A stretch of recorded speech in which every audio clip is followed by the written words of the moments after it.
Why is the word emotion or emotional such a bad word? Why does it get such a bad reputation? As women, we are criticized for being too emotional if we express our feelings about things. Men are not allowed to feel anger. Women are not allowed to feel anger or sadness. Why do we demonize such normal and natural actions or reactions in the body? Suppression of emotion leads to all kinds of disharmony in the system, regardless of how someone identifies. In this week's episode, I talk about emotions and how healthy expression of emotion is a cornerstone in your reproductive health. Hi, I'm Adrienne Irizarry. I am an Eastern medicine practitioner who is passionate about women's health and helping women live their best lives. My goal is to put you in the driver's seat of your menstrual health, offering period solutions for a symptom-free life. Statements made in this program are for educational purposes only and not intended as a substitution for medical consultation or advice. We do not claim to diagnose, treat, or cure any diseases.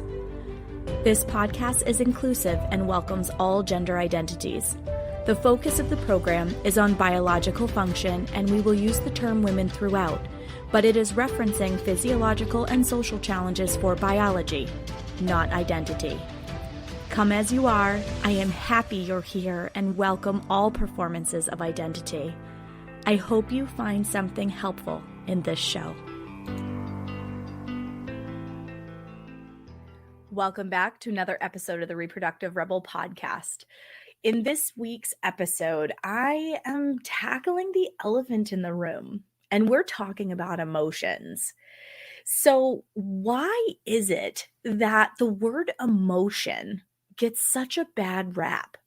Like, if you say the word emotion or emotional, people call to mind an overdramatic female being like angry or irritable or sobbing uncontrollably and dealing with an emotional roller coaster.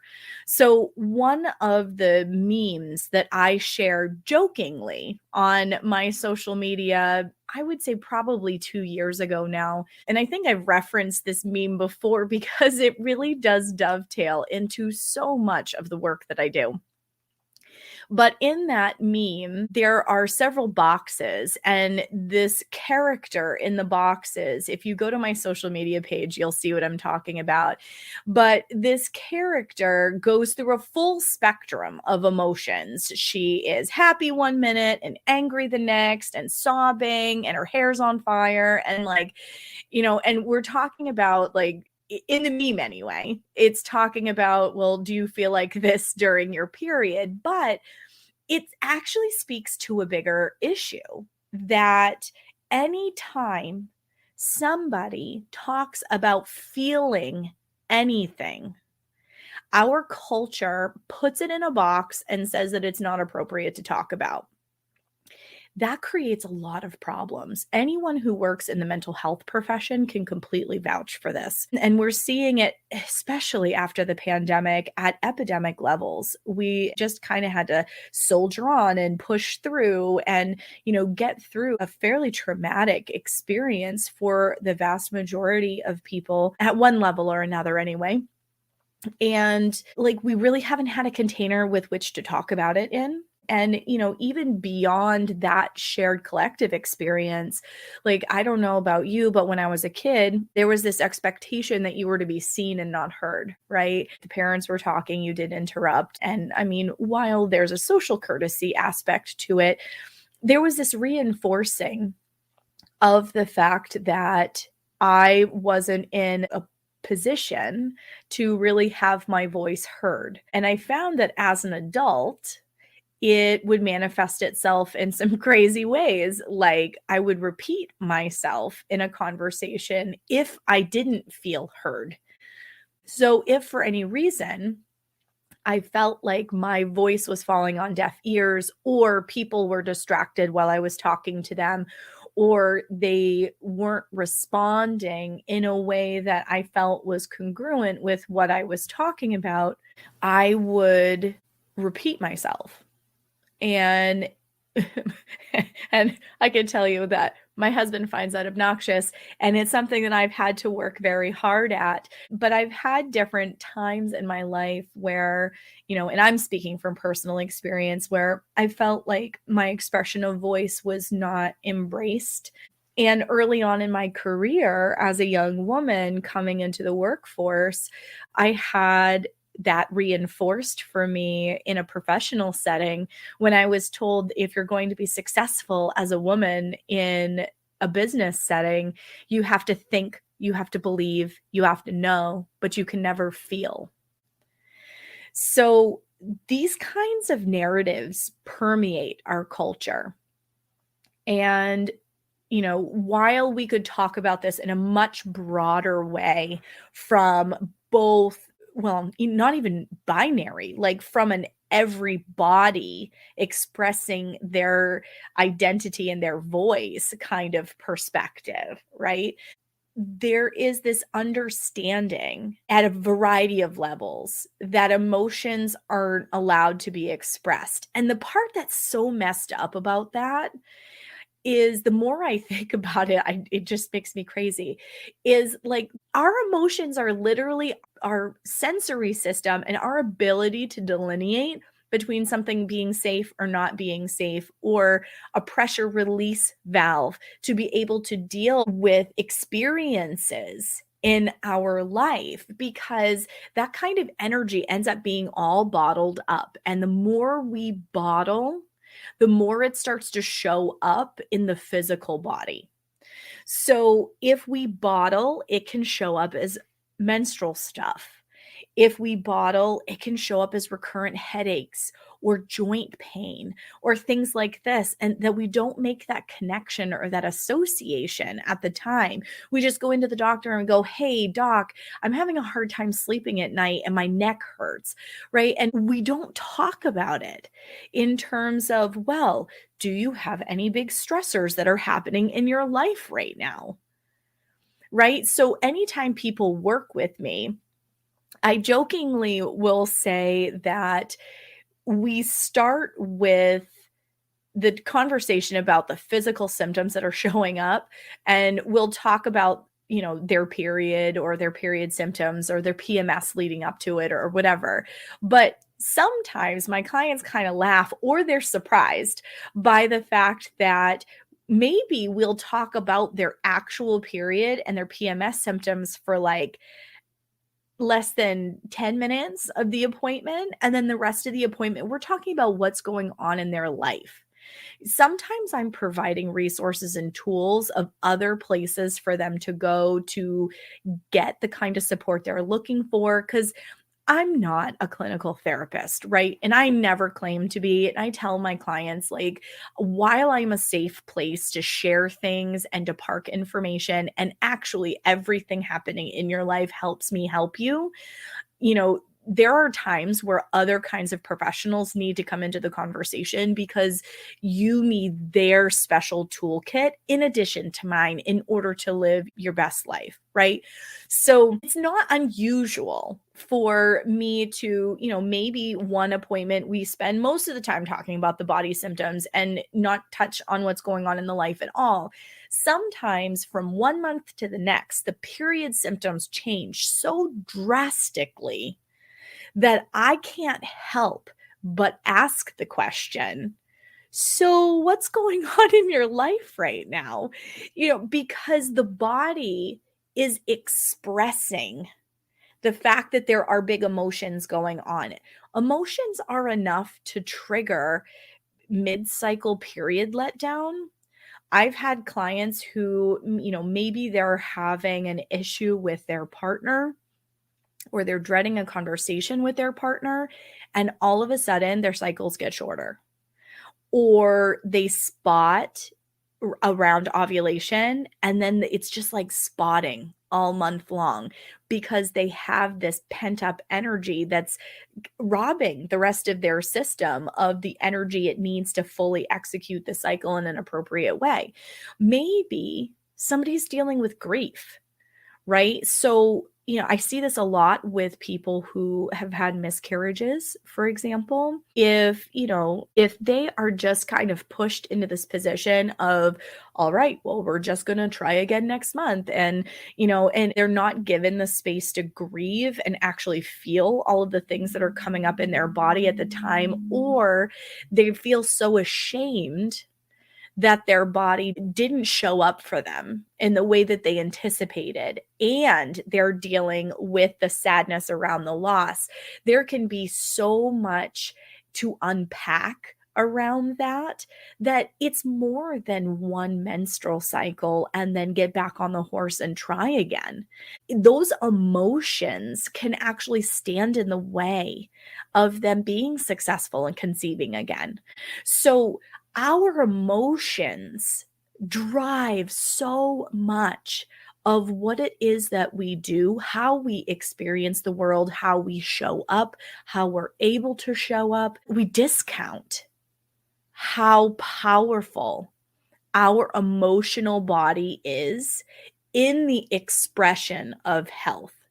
And this is one of the things about the allopathic model that makes me absolutely crazy is the allopathic model pulls our body apart. Okay. We go to siloed experiences in order to seek care. So if we have, I'm going to keep coming back to a miscarriage, and I am sorry if this is triggering, but I feel that this really powerfully illustrates the point where you have had this experience, you have had a loss, and they send you to the gynecologist for the physical follow-up.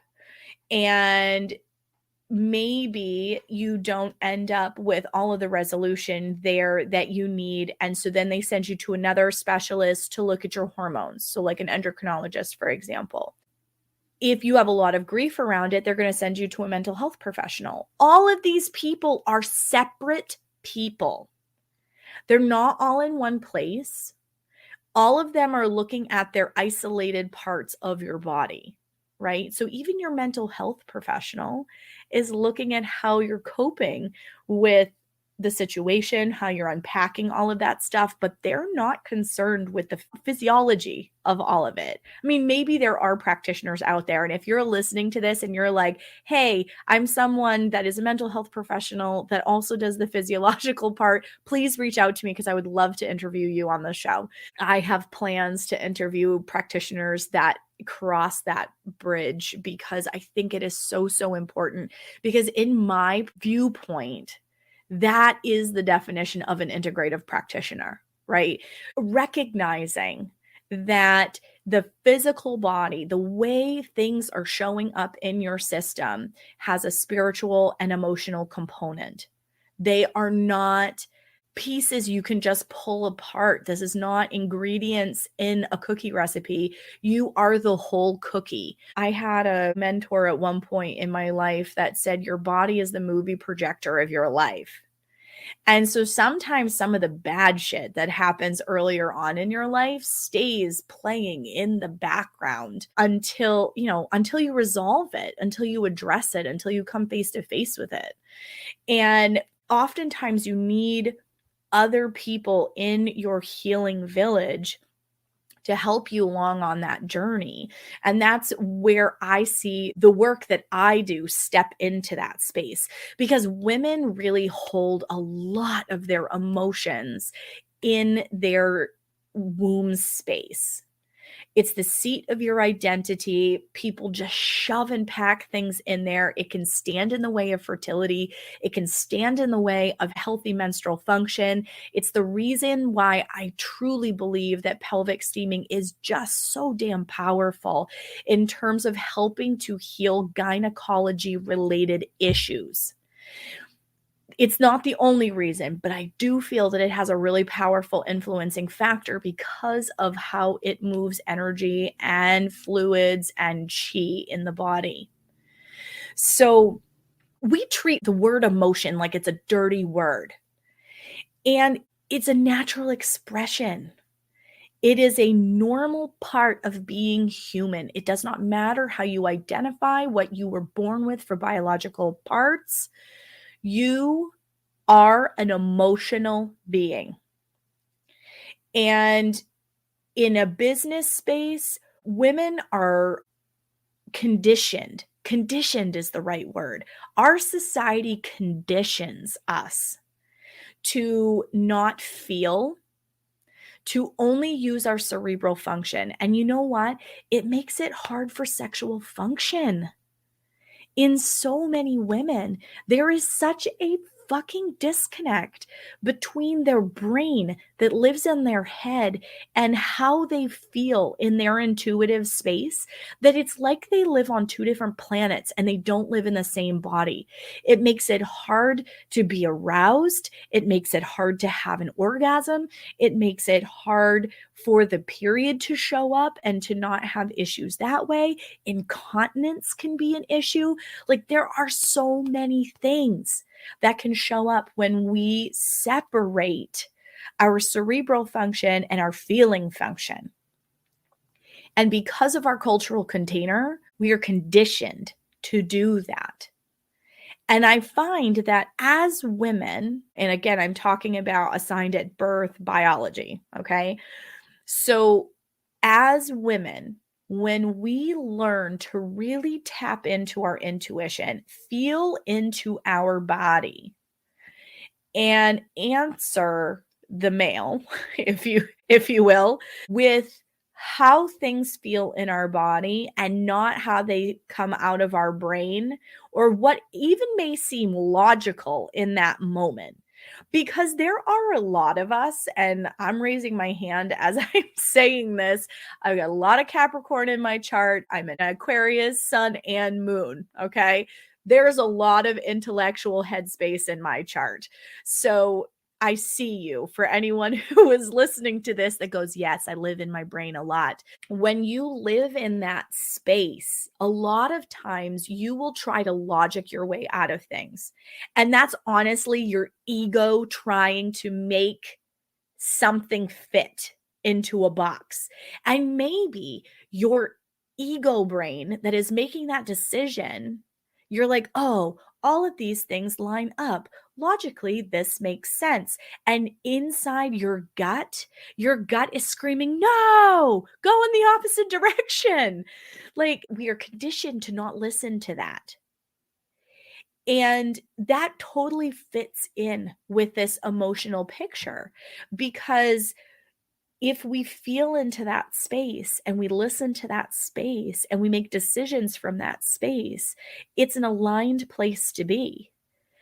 As the world happens around us, we naturally, from that space, will have emotions that will come up.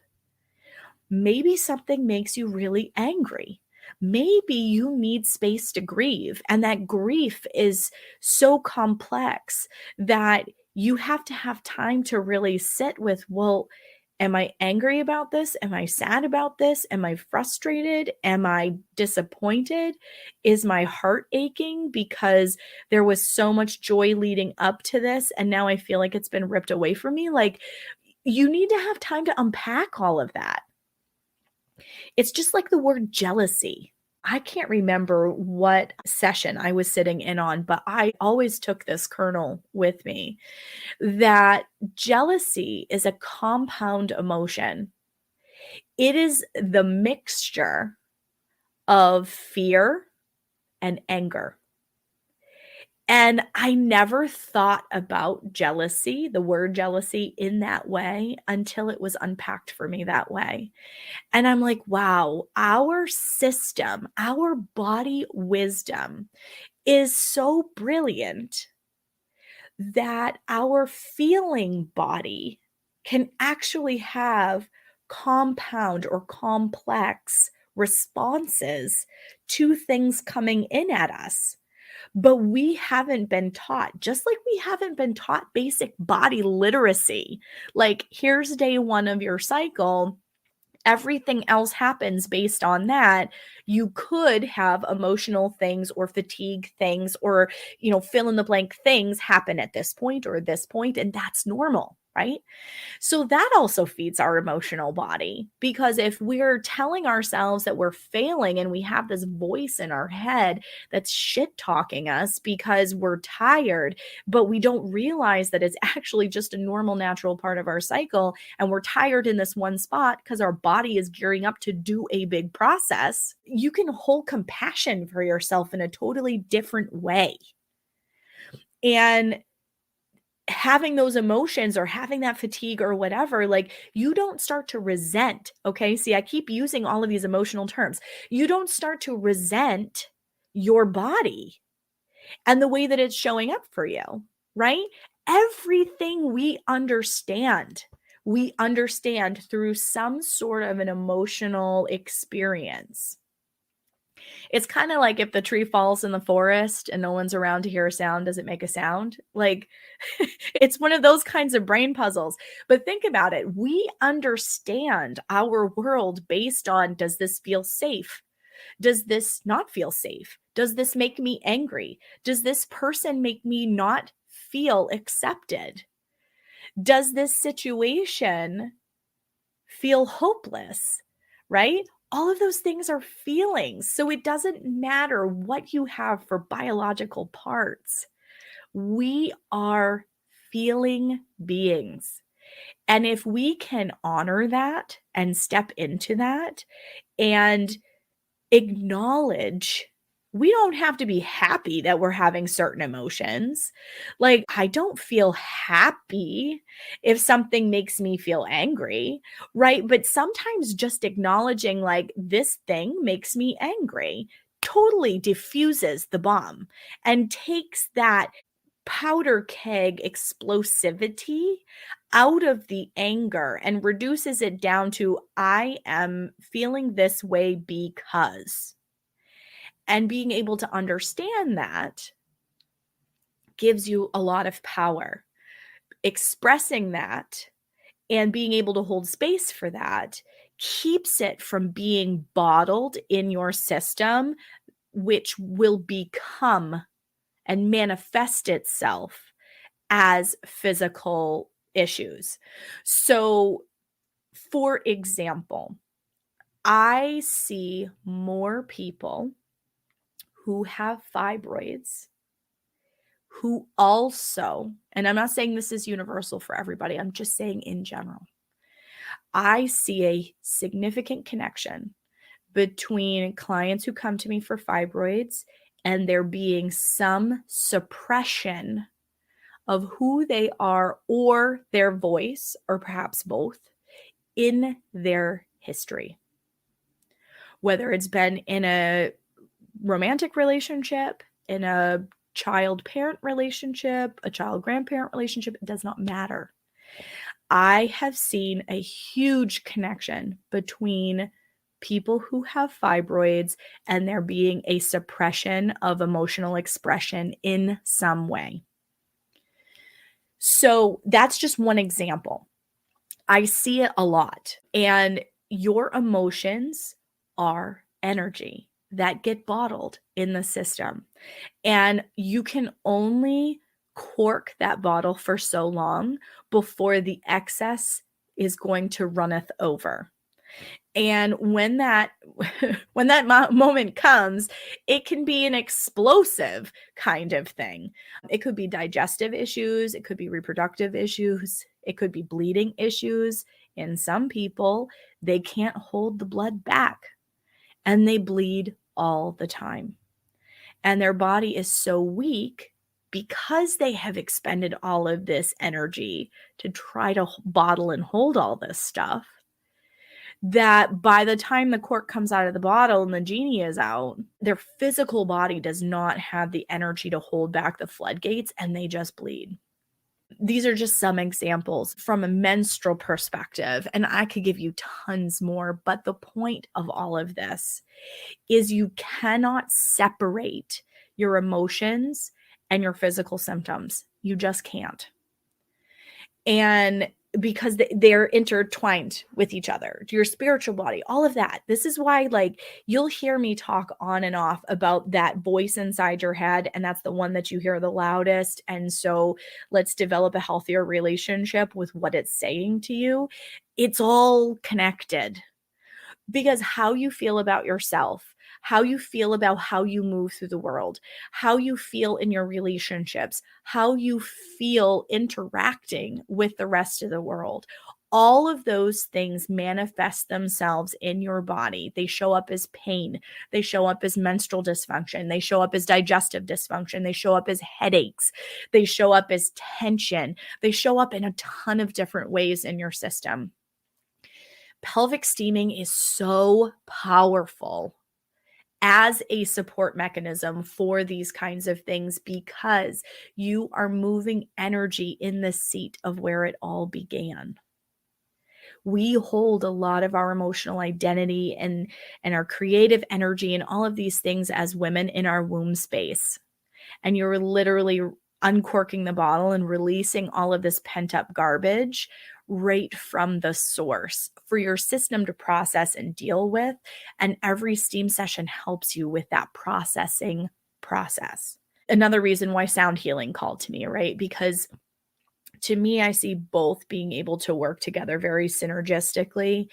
And it really gets to the root of our emotions are how we understand the world around us, how we make decisions about the world around us, even when we try to make them from a logical place.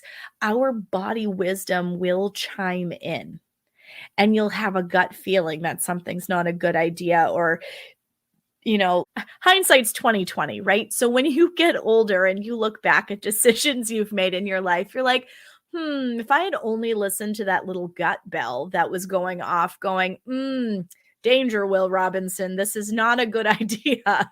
But you do it anyway. And then you look back at it and go, yeah, well, if I had listened to my gut never lied to me. And that's the truth. Your gut never lies to you. It's because it's coming from that emotional space. So I leave you with this. Emotions are not a dirty word. Emotion, emotional, having emotions. Let's take the dirty word out of the word emotion. And let's look at it more as a guide.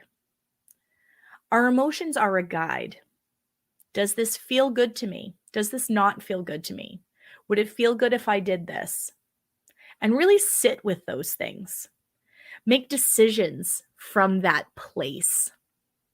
Have interactions from that place. Because women aren't the only bodies that feel emotions. It is slightly more socially acceptable for women to be emotive than it is for men.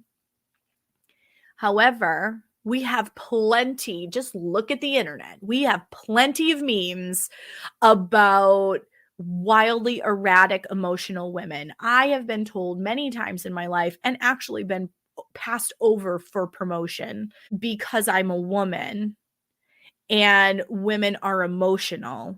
And they didn't think that a woman had the analytical capacity to be able to move into certain types of positions, which I thought was horrific. And I was far more qualified than the next closest candidate. And I know I'm not the only woman that has been in that situation either.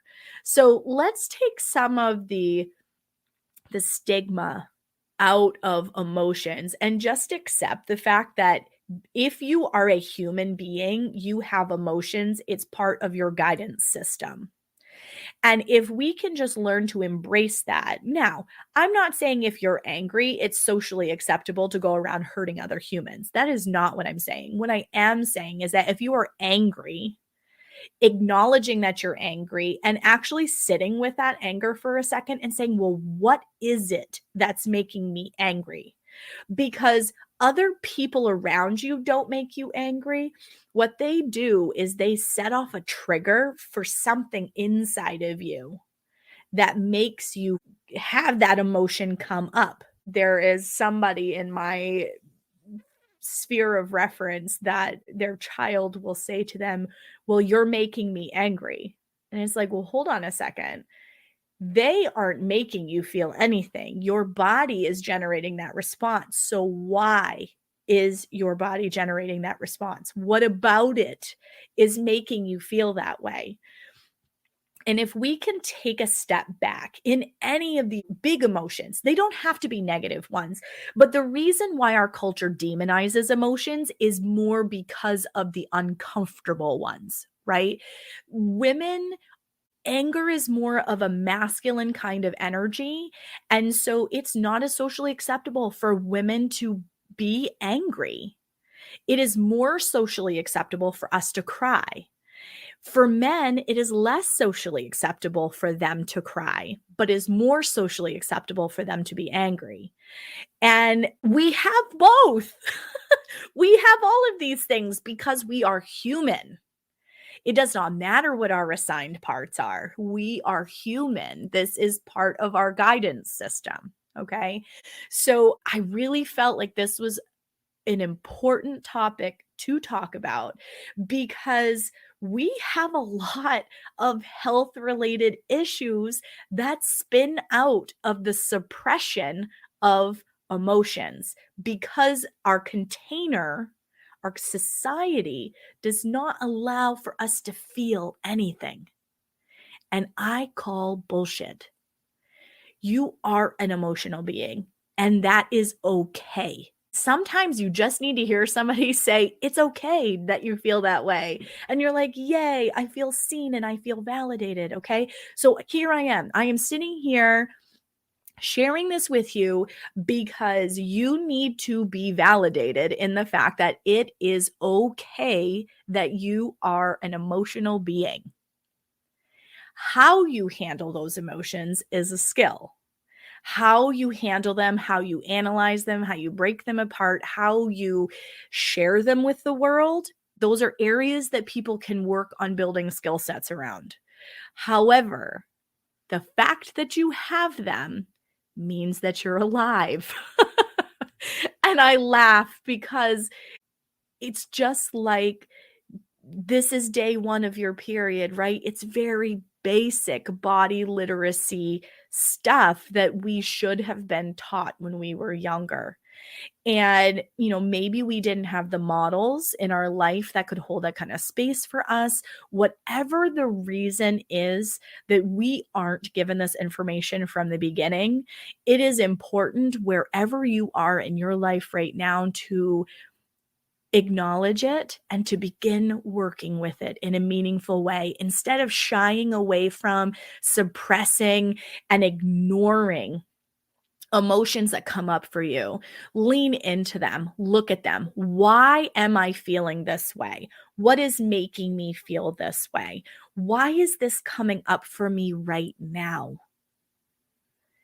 I have had a huge journey to becoming a podcaster, and I'm just going to be really frank with you. Becoming a podcaster was really hard for me because having my voice heard in this way was something that brought up a lot of fear in my body because I never felt like my voice was worth being heard. And I have done a lot of work around that topic. And it is why I sit here today and why my voice cracks as I'm saying this. So I think it's very important to acknowledge said voice crack because I have had to do a lot of my own work around, well, why is it that I'm afraid of people hearing my voice? And I've decided that this information that I have in my system is so much bigger than me. And I am just the conduit with which to share it with the world. So my voice is important and my voice needs to be heard because other people need to hear what I know in order to be able to live their healthiest and best lives, to reduce their menstrual symptoms, to thrive in their intimate relationships.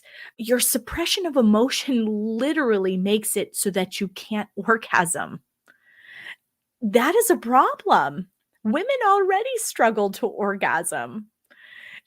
We have way more nerve endings than anatomical men do. We have 8,000 nerve endings. We should be incredibly orgasmic. And yet, there is a staggering number of women that report that they are unable to orgasm when they are being intimate with their partner. There is a reason for that, folks. That happens because we suppress our emotions. We feel shame around being an emotional body. We have a disconnect between our brain and our body. We're not given enough time to get into our body in order to be able to have this kind of energetic expression with our intimate partners. So emotions are a big fucking deal. They're a big deal. And I'm using the explicatives because I swear, for emphasis and clarity. I had a client that said that to me once, and I'm like, yes, sister, that's it right there. I swear, for emphasis and clarity. So emotions are a big fucking deal, folks. A big deal. And if we ignore them, we are shutting down part of our light. We are shutting down part of who we are, and we are opening ourselves up for massive health problems, reproductive problems, heart cardiovascular problems, migraines, like you name it. The more we suppress, the more it shows up in our physical body. They are intricately connected, and don't let anyone tell you otherwise. Thank you for joining me for another episode of Reproductive Rebel. Reproductive Rebel is recorded by certified peri-steam hydrotherapist, herbalist, sound healer, and Chinese nutritional therapist Adrienne Irizarry of Moon Essence LLC. If you are interested in setting up an appointment with Adrienne for one-on-one support, ordering from our store, or checking out our course offerings, visit our website at moonessence.life. Be sure to subscribe to our newsletter to get insider information on upcoming events and offerings.